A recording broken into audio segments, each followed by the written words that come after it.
ஆயத்தப்படு, ஆயத்தப்படுத்து. ஆயத்தப்படுத்துதலுக்கான வேத வசனங்களை பார்க்கலாம். இப்படி இருக்க, நீ உன் சகோதரனை குற்றவாளி என்று தீர்க்கிறதென்ன? நீ உன் சகோதரனை அற்பமாய் எண்ணுகிறதென்ன? நாமெல்லாரும் கிறிஸ்துவனுடைய நியாயாசனத்திற்கு முன்பாக நிற்போமே.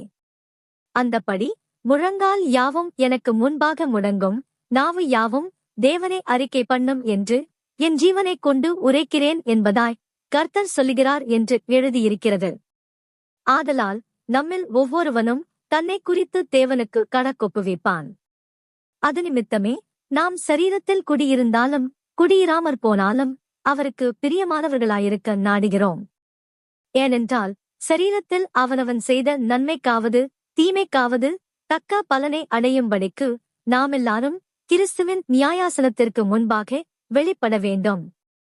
இதோ சீக்கிரமாய் வருகிறேன், அவனவனுடைய கிரியைகளின்படி அவனவனுக்கு நான் அளிக்கும் பலன் என்னோடே கூட வருகிறது.